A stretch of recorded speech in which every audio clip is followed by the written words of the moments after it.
በዚህ ቪዲዮ የምንመለከተው aptitude questions with answers part 9 ነምበር ሲስተምን በተመለከተ ይሆናል። እስካሁን ነምበር ሲስተም ላይ እስከ part 8 በርካታ ጥያቄዎችን አይተናል። ዛሬም የዛ ቀጣይ ክፍል ነው የሚቀርበው። ምናልባት ለባንክ ቤትና ሌሎች ፋይናንሻል ተቋማት ስራ መወዳደር ፈልገው ከሆነ ቀድመው የአፕቲቲዩድ ጥያቄዎችን መስራት ይኖርባቸዋል። በመሆኑም እነዚህን የአፕቲቲዩድ ጥያቄዎች ለማግኘት ይህን ቻናል ሰብስክራይብ አድርጉ። በየጊዜው የተለያዩ አይነት የአፕቲቲዩድ ጥያቄዎች ስለሚቀርቡ ይሄን ለማግኘት ስለሚረዳችሁ ቻናሉን ሰብስክራይብ አድርጉ።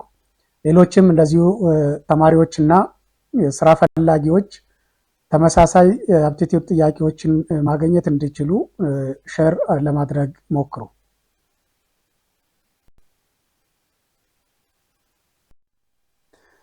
Question number 31. The difference between two numbers is 1365. When the larger number is divided by the smaller one,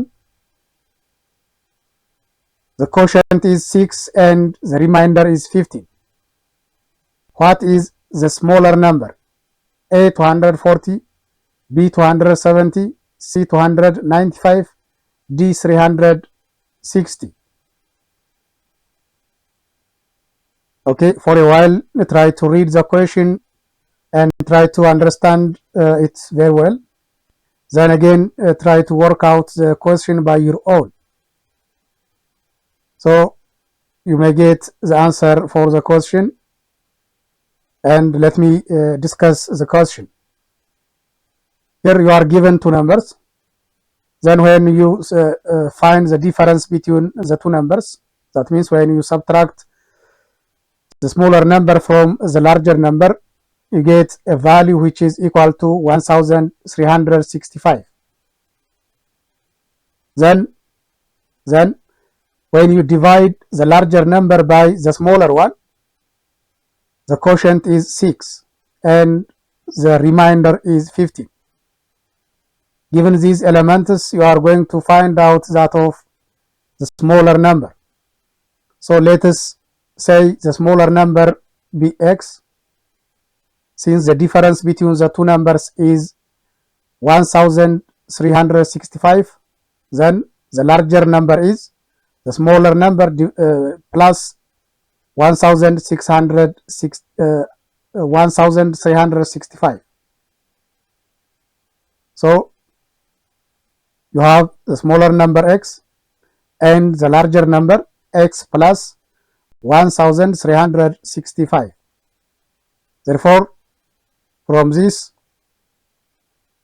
when you divide the larger one by the smaller number, that means when you divide the larger number x plus 1365, when it is divided by say x, then the quotient is 6. The quotient is 6 and the remainder is 15. The remainder is 15. So from this you can rearrange and get the larger number or the value of the larger number. So the larger number, that means x plus 1365 is equal to quotient times by the divisor plus the remainder. Quotient is 6. Then the divisor is x. The remainder is 15. So the larger number, that means x plus 1365 is equal to 6x plus 50. So rearrange, and when you rearrange and collect like terms, you get 5x which is equal to 1350. And from this, divide the whole by 5, you get the value of x which is equal to 270. So your answer for this question is choice B. ኦኬ እዚህ ይሄ ጥያቄ የሚለን ምንድነው? በሁለት ቁጥሮች መካከል ያለው ልዩነት 1365 ነው። ያ ማለት ትንሹን ቁጥር ከትልቁ ላይ ስንቀንስ የምናገኘው ልዩነት 1365 ነው። በሌላ አነጋገር ትልቁ ቁጥር say L and the small number say S, the difference between the two is 1365.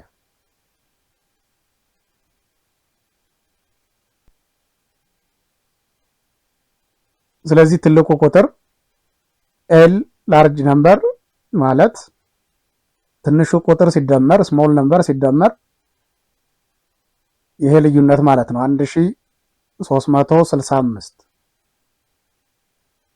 ሶ እዚህ ላይ ትንሹን ቁጥር x ብንለው ትልቁ ቁጥር የሚሆነው ትንሹ ቁጥር ላይ 1365ን ስንደምር የምናገኘው ቫልዩ ነው ማለት ነው። let's say the smaller number is x and the larger number is x plus 1365. So when you divide the larger number ትልቁን ቁጥር ለትንሹ ስናካፍለው እንደገና ድርሻው ወይም ኮሸንቱ 6 ነው፣ ሪማይንደሩ 15 ነው ያለን። በዚህ በዲቪደንድ ሩል ምናገኛለን ኮሸንት ታይምስ ባይ the divisor plus remainder is equal to the dividend ማለት ነው። ስለዚህ ዲቪደንዳችን ትልቁ ቁጥር ነው x plus 1365 ነው። ይህ ቁጥር እኩል ይሆናል ከማን ጋር? ኮሸንት ታይምስ ባይ the divisor plus remainder። ሶ ኮሸንቱ 6 ነው፣ ዲቫይዘሩ x ነው፣ 6x ይሆናል። ሁለቱ ሲባዛ ሲደመር ሪማይንደራችን 15 ነው። ሁለቱ x plus 1365 እኩል ይሆናል 6x plus 15 ይሆናል ማለት ነው። ሪአሬንጅ አድርገን ተመሳሳይ ተርሞችን ኮሌክት ስናደርግ 5x is equal to 1350 እናገኛለን። ከዚህ ለx ቫልዩ ስንፈልግ የx ቫልዩ 250 ይሆናል ማለት ነው። ያ ማለት ትንሹ ቁጥር 250 ነው። መልሳችን ትክክል ለመሆኑ ክሮስ ቼክ ማድረግ ትችላላችሁ። ወይም ላርጀር ቁጥሩን 270 ሲደመር 1365 ሲካፈል ለ250 አድርጋችሁ ኮሸንቱ 6 ከመጣና ሪማይንደሩ 15 ከመጣ መልሳችሁ ትክክል ነው ማለት ነው። Okay. Question number 32 says that when n is divided by 4, the remainder is 3. What is the remainder where 2n is divided by 4? A1, B2, C3, D6. There is a number and the number is n, and when it is divided by 4, divide n by 4, you get a remainder which is equal to 3. What is the remainder when 2n is divided by 4? Again, as usual, try to answer the question by your own, and I hope you get the answer for this question, and let me show you the solution. Okay, we have a number n. You are going to divide this number by 4. So the remainder is 3. And let's assume that the quotient is, say, k. Quotient, assume it is k. You divide n by, say, okay. You divide n by, say, 4. Then you get a quotient, and let us represent the quotient by k. K times by 4, you get a certain value for k, and when you subtract the dividend from this new value, you get a remainder which is equal to 3. So n, this unknown number is simply 4 times by k plus 3. 4 times by k plus 3. The divisor times by the quotient plus the remainder. This is the number. Then multiply this number by 2. This number by 2, because you are asked to find the remainder when 2n is divided by the same divisor. That means 4. So find the new number, which is 2n. Since n means 4k plus 3, 2 times by, in parentheses 4k plus 3. Then distribute 2 for both elements 4k and 3. It becomes 8k plus 6. So 2n means 8k plus 6. Then divide 8k plus 6. 8k plus 6. Divide it by 2n. I mean 4. Sorry, the divisor is 4. So 8k plus 6 divided by 4. How much? 2k times by 4, it is 8k. Because 4k can be divided by 4. 8k can be divided by 4. It can be divided by 4, and the quotient here is 2k times. Again, 6 can be divided by 4. How much? 1 times by 4. Now you have 4. Then deduct it. 6 minus 4, you get 2. 8k will be cancelled out by that of 8k. Then the quotient is 2k plus 1. When you divide 8k plus 6 by 4, then the quotient is 2k plus 1. Quotient becomes 2k plus 1, and the remainder is 2. So the answer for this question is choice B. እዚህ ላይ የሚለን n የሚባል ቁጥር አለ። ይሄንን n የሚባል ቁጥር ወይም በn የተወከለ ቁጥር ለአራት ስናካፍለው ወይም በአራት ስናካፍለው ሪማይንደሩ 3 ነው። የምናገኘው ቀሪ 3 ነው። ይህን ቀድሞ የተሰጠን ዲቪደንድ n የተባለውን በሁለት አባዝተን 2n በአራት ስናካፍለው የምናገኘው ሪማይንደር ስንት ነው የሚለው። በመጀመሪያ ደረጃ ይህንን n የተባለውን ቁጥር በተሰጡት ኤሌመንቶች መሰረት እንፈልጋለን ወይም ቁጥሩን እናገኛለን። ሶ n ለማን ተካፍሏል? ለአራት ተካፍሏል። ሌትስ ሴይ ኮሸንት አለን። ዘን ሪማይንደሩ 3 አለ ወይም 3 ተሰጥቷል። ዲቫይዘሩ አለ። ዘን n የሚባለው ቁጥር እንደዚህ አድርገን n ሲካፈል ሶሪ አይታይም ይመስለኛል። ኦኬ እዚህ ላይ n ለአራት ስናካፍል ድርሻው k ታይምስ ቢሆን ሪማይንደሩ 3 ነው ብሎናል። ስለዚህ በዲቪደንድ ሩል ኮሸንት ታይምስ ባይ ዘ ዲቫይዘር ፕላስ ሪማይንደር ቁጥሩ ነው የሚሰጠን። ያ ማለት 4k + 3n የሚለውን ቁጥር ይሰጠናል ማለት ነው። ሶ n is equal to 4k + 3 ይሆናል ነው። ከዚህ በኋላ n-ን በሁለት እናባዛዋለን። 2n በሁለት አባዝተን 2n ይሆናል። ይሄንን ቁጥር ለአራት አካፍለን ማንን ፈልጉ ነው ያለን? ሪማይንደሩን ፈልጉ ነው የሚለን። ስለዚህ 2n ማለት n 4k + 3 ነው ብለናል። ስለዚህ ይሄንን በሁለት ስናባዛው ምናገኛለን 8k + 6 እናገኛለን ማለት ነው። again 8k + 6 ለአራት ስናካፍል ኮሸንቱን 2k + 1 እናገኛለን።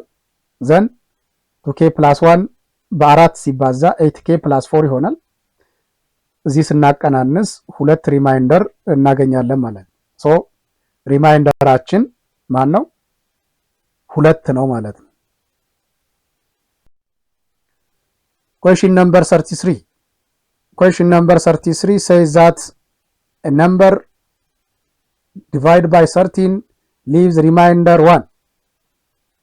And if the quotient thus obtained is divided by 5, we get a remainder of 3. What will be the remainder if the number is divided by 65? As usual, try to read the question very carefully and try to understand it very well. So what it says that there is a certain number, then when you divide that number by 13, so you have a certain number and you are given the divisor, and when you divide that number by 13 you get a remainder. So when you divide a certain number by a certain divisor, there is a quotient and there is a remainder. So again, after you get the quotient, you have to divide that number by 5. There is quotient, divide the number by 5. Then we get a remainder of 3. What will be the remainder if the number is divided by 65? So to get the answer for this question, first let us have this form. The number is of the form 13k + 1. Let us say from the first line, that means you are given 13 as a divisor and 1 as a remainder. And let us again represent the quotient by k. So quotient times by divisor plus remainder is the number.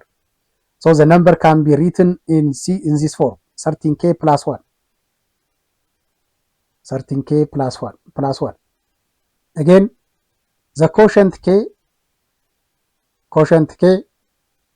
when it is divided by 5, you get another quotient, and again you get another remainder. But here the remainder is given, it is 3, but we don't know about the new quotient or the second quotient. So let us represent the second quotient by, say, m, because you divide the quotient by number 5, and it can be rewritten in such a form, 5m + 3. M is the quotient that we get when you divide the previous quotient by number 5. So the first quotient can be rewritten as 5m + 3. After you get these two elements, the number, that means 13k + 1, can be rearranged and rewritten in such a way. 13k + 1, it is the original number, but now k means 5m + 3. So 5m + 3 can be inserted in the value of k. So we have 13 into 5m + 3 + 1. Again, it can be written as such. 13 times 5m + 13 times by 3 + 1 is equal to 65m + 40. This is the number. This is the number. Now you get the number as 65m + 4. Divide it by 65. 65m plus 40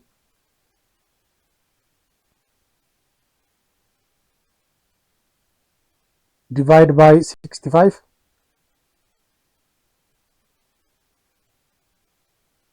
One m times 1m or m times, it becomes 65m. but 40 cannot be divided by 65, so you have 40.